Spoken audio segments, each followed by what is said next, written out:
Study IQ IAS, आपका selection हमारा mission. नमस्कार दोस्तों, मैं हूं डॉक्टर पंकज मिश्रा और स्वागत है आपका स्टडी IQ IAS हिंदी पर। दोस्तों, नए लेबर कोड्स कल से नोटिफाई हो गए हैं और अब लागू हो चुके हैं, लेकिन महत्वपूर्ण रूप से हमें ये जानना चाहिए कि ये लेबर कोड्स हैं क्या और इसे क्या बदलने वाला है। दोस्तों, एक कल्पना कीजिए कि आप सोमवार को सुबह ऑफिस जाते हैं। इस बार ऑफिस में केवल काम नहीं बदल रहा है, बल्कि बदल रहा है आपके पूरे काम का सिस्टम, आर्किटेक्चर बदल जा रहा है। आपकी जेब में आने वाली सैलरी का पूरा स्ट्रक्चर अब बदल जाएगा और साथ ही साथ आपकी इन हैंड सैलरी अब कम हो सकती है।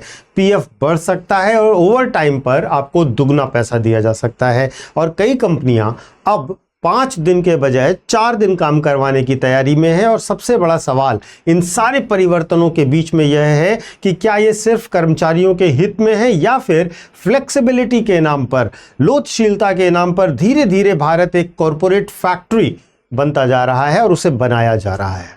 आज हम बात करेंगे भारत के उन 4 नए लेबर कोड्स की, उन 4 बड़े नियमों की जो बदलने वाले हैं और आने वाले समय में करोड़ों कर्मचारियों की लाइफ बदलने का मादा रखते हैं। इस वीडियो में हम सिर्फ ये खबर नहीं पढ़ेंगे कि अब ये नोटिफाई हो गए हैं, हम समझेंगे कि सरकार ने ऐसा क्यों किया, कंपनियों को इससे क्या फायदा होगा, मिडिल क्लास एम्प्लॉय की जेब पर और उसके जीवन पर इसका क्या असर पड़ेगा और आगे आने वाले समय में भारत का वर्क कल्चर कैसा होगा। तो दोस्तों, सबसे पहली चीज, भारत के मिडिल क्लास की, आम कर्मचारी की जिंदगी पहले से ही आसान नहीं थी। सुबह ट्रैफिक, दिन भर टारगेट, वीकेंड का प्रेशर, लेट नाइट कॉल्स, ये सब हमारे लिए आम थी और इसके बावजूद भी जॉब सिक्योरिटी कहीं नहीं थी। अब ऐसे समय में सरकार ने तय किया है 48 घंटे की काम की सीमा को। सुनने में यह बहुत सामान्य लगता है, लेकिन असली कहानी शुरू भी यहीं से होती है कि क्या नया लेबर कोड केवल वर्किंग आवर्स का कानून नहीं है, यह भारत की पूरी एम्प्लॉयमेंट इकोनॉमी को रीडिजाइन करने वाला है। आखिर क्या है ये 4 घंटे का वर्क कल्चर? लेबर कोड में जो 4 घंटे का मामला दिया गया है वो क्या है? देखिए, उसके पहले हम चारों लेबर कोड को समझ लेते हैं। सबसे पहले भारत में 29 लेबर लॉज थे अलग अलग। इससे कंपनियों में भी कंफ्यूजन होता था, कर्मचारियों में भी कंफ्यूजन होता था, कंप्लायंस यानी इनको लागू करवाना भी बहुत ही कंफ्यूजिंग काम हुआ करता था। सरकार ने इन सभी 29 कानूनों को मिलाकर 4 लेबर कोड बना दिए थे। कोड ऑन वेजेस, दूसरा इंडस्ट्रियल रिलेशंस कोड, तीसरा सोशल सिक्योरिटी कोड और चौथा operational security, health and working conditions code. इस तरीके से ये 4 कोड बना दिए गए। सरकार का दावा था कि इससे हम कानून आसान कर देंगे, कंप्लायंस बढ़ेगा और ईज ऑफ डूइंग बिजनेस बेहतर होगा।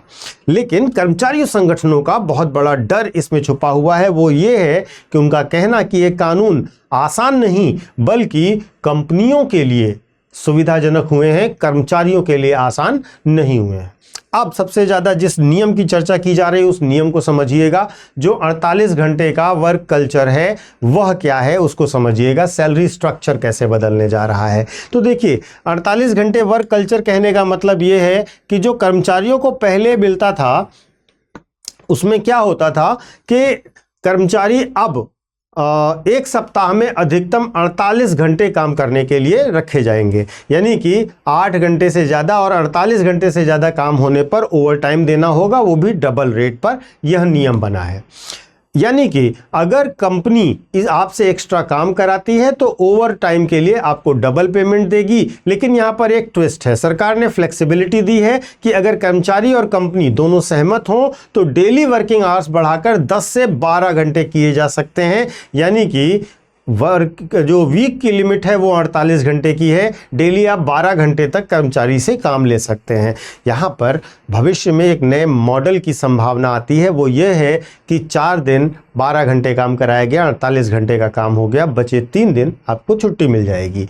ये सुनने में मॉडर्न वर्क कल्चर लग रहा है, एक्सटेंडेड वीकेंड जैसी फीलिंग आ रही है। लेकिन सवाल ये है कि क्या भारत का कॉरपोरेट एनवायरनमेंट आपको इतना मैच्योर लगता है कि एम्प्लॉय की सहमति लेगा?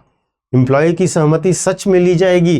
क्या यह इनडायरेक्ट प्रेशर नहीं होगा और धीरे धीरे ये वर्क के टाइम को और ज़्यादा नहीं बढ़ा देगा? अब आते हैं आपकी सैलरी के उस हिस्से पर जो आपके सीधे जेब पर असर डालने वाली उस नियम पर। देखिए, नए लेबर कोड्स में वेजेस की यानी कि मजदूरी की डेफिनेशन बदल दी गई है। सरल भाषा में अब बेसिक पे कुल सैलरी का कम से कम 50% होना चाहिए। इसका असर यह होगा कि कंपनियां अब तक क्या करती थी कि वो आपको बेसिक कम देती थी और अलाउंसेस ज़्यादा देती थी ताकि उनको पीएफ और ग्रेच्युटी में भुगतान कम करना पड़े। लेकिन नए नियम के बाद उनका पीएफ कंट्रीब्यूशन बढ़ जाएगा, ग्रेच्युटी बढ़ सकती है, रिटायरमेंट बेनिफिट्स आपके लिए बढ़े हुए मिलेंगे। लेकिन आज जो पैसा आता था, जो टेक होम सैलरी थी, वह कम हो जाएगी।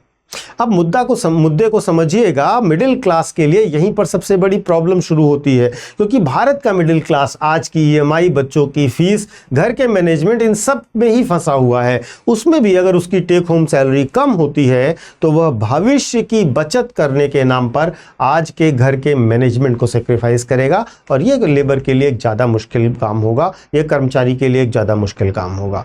ग्रेच्युटी और जॉब बेनिफिट्स की अगर हम बात करें तो ग्रेच्युटी और जॉब बेनिफिट्स में कर्मचारियों को ग्रेच्युटी पाने के लिए कम से कम 5 साल लगातार नौकरी करनी होती थी कंपनी में। लेकिन नए ढांचे में कुछ कॉन्ट्रैक्ट एम्प्लॉयज और फिक्स्ड टर्म एम्प्लॉयज को भी प्रो रेटा ग्रेच्युटी मिलने की बात कही गई है। यह गिग इकोनॉमी और कॉन्ट्रैक्ट जॉब्स के दौर में बड़ा बदलाव माना जा सकता है, क्योंकि आज भारत में परमानेंट जॉब्स भी घट रही हैं और कंपनियां अब धीरे धीरे उसे और कम भी करना चाह रही हैं। ज़्यादातर वो फिक्स्ड टर्म एम्प्लॉयज या कॉन्ट्रैक्ट एम्प्लॉयज को ही हायर कर रही हैं। ऐसे में सरकार जो मॉडल ला रही है उसके अंतर्गत अगर मैं कहूं तो जॉब परमानेंट हो या ना हो, आपको सोशल सिक्योरिटी मिल जाए, सरकार बस इसका इंतजाम कर रही है। महिलाओं और गिग इकोनॉमी के लिए भी जरा ध्यान दीजिएगा कि जो महिलाएं और गिग वर्कर्स हैं उनके लिए, महिलाओं के लिए नाइट शिफ्ट की मंजूरी दी गई। एम्प्लॉयर की सेफ्टी गारंटी के साथ नाइट शिफ्ट की अनुमति होगी। वर्कफोर्स पार्टिसिपेशन बढ़ाने के लिए ऐसा किया गया है।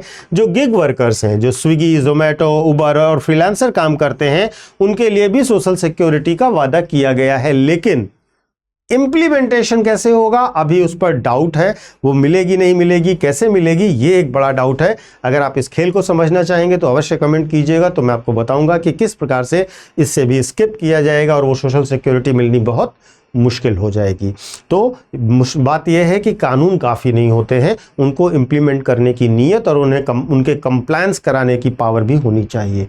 अब सबसे महत्वपूर्ण सवाल यह है कि क्या ये लेबर कोड कर्मचारियों के लिए है, वर्कर फ्रेंडली है या कॉरपोरेट फ्रेंडली है। तो देखिए, सरकार का आर्गुमेंट यह है कि अगर कंपनियों के लिए बहुत ज़्यादा नियम होंगे तो वे इन्वेस्टमेंट नहीं करेंगी, भारत में इन्वेस्टमेंट नहीं आएगा, नौकरियां नहीं होगी, मैन्युफैक्चरिंग नहीं होगी। इसीलिए लेबर मार्केट को फ्लेक्सिबल बनाना ही होगा, और यही मॉडल चीन में, वियतनाम में और एशियन इकोनॉमीज में अपनाया जा रहा है। लेकिन कर्मचारी संगठनों का भी पक्ष महत्वपूर्ण है। उनका कहना है कि भारत में पहले से ही लॉन्ग वर्किंग आवर्स हैं, लो सैलरीज पे लोग काम करते हैं, वर्कर यूनियन जो है वो पहले से कमजोर है और कमजोर की जा रही हैं, और जॉब की इनसिक्योरिटी और ऐसे माहौल में ये फ्लेक्सिबिलिटी कहीं ना कहीं कंपनियों के लिए ज़्यादा बेनिफिशियल है। ऐसी समस्याओं के बीच में फ्लेक्सिबिलिटी का मतलब होता है कर्मचारियों पर और ज़्यादा दबाव। अब जरा दुनिया के देशों में अगर हम देखें तो यूरोप के कई देश में वर्क लाइफ बैलेंस पे ध्यान दिया जाता है, 4 डेज वीक होते हैं वहाँ पर, और साथ ही साथ मेंटल हेल्थ की भी लीव्स मिलती हैं, फ्लेक्सिबल रिमोट जॉब्स का भी ऑप्शन होता है। वहीं एशिया के देशों में अगर हम देखें तो लॉन्ग आवर्स का ट्रेंड है, हाई प्रोडक्टिविटी और कॉरपोरेट प्रेशर बहुत नॉर्मल है और यही मॉडल चलता है। भारत अभी भी इन दोनों मॉडल्स के बीच में फंसा हुआ है। एक तरफ हम ग्लोबल मैन्युफैक्चरिंग हब बनना चाहते हैं और दूसरी तरफ हमारे युवा बर्नआउट, एंजाइटी और जॉब स्ट्रेस जैसे मामलों से, जैसी समस्याओं से लगातार जूझ रहे हैं। तो दोस्तों, भारत का मिडिल क्लास जो है वो आज सबसे ज़्यादा कंफ्यूज्ड वर्ग है। उसे चाहिए ज़्यादा सैलरी, उसे चाहिए जॉब सिक्योरिटी, उसे चाहिए वर्क लाइफ बैलेंस, उसे चाहिए करियर ग्रोथ। लेकिन कॉरपोरेट ऐसा नहीं चाहते। कॉरपोरेट की दुनिया कहती है कि आप कॉम्पिटिटिव बनिए, 24/7 अवेलेबल रहिए, और अगर आप ऐसा नहीं करेंगे तो रिप्लेसमेंट हमारे पास तैयार है। आपको याद होगा, अभी कल या परसों में ही दुबई के एक बड़े रिचेस्ट पर्सन ने बोला है कि हमें भारतीय कर्मचारी पसंद है क्योंकि वो सुबह के 2 बजे भी फ़ोन उठाते हैं। अब आप कल्पना कीजिए कि किस प्रकार का माइंडसेट है काम कराने वालों का। ऐसे स्टेटमेंट्स आपने देखे होंगे कि संडे क्यों चाहिए, 10 घंटे 12 घंटे काम तो करने ही चाहिए। ये इंडियन इंडस्ट्रियलिस्ट्स के स्टेटमेंट हैं, आप ध्यान दीजिएगा इन पर। और यही वजह है कि नए लेबर कोड सिर्फ इकोनॉमिक रिफॉर्म्स नहीं हैं, ये भारत के सोशल स्ट्रक्चर को भी बदलेंगे। आगे आने वाले समय में भारत में 3 बड़े बदलाव हो सकते हैं। पहला, फ्लेक्सिबल वर्क मॉडल अपनाया जाएगा, 4 दिन का वीक हो सकता है, हाइब्रिड वर्क का मौका मिल सकता है और शिफ्ट बेस्ड वर्क जो होता है वो बढ़ेगा। साथ ही साथ सैलरी स्ट्रक्चर ज़रूर बढ़ेगा, जहां पर इनहैंड सैलरी और रिटायरमेंट बेनिफिट्स का बैलेंस चेंज होने जा रहा है।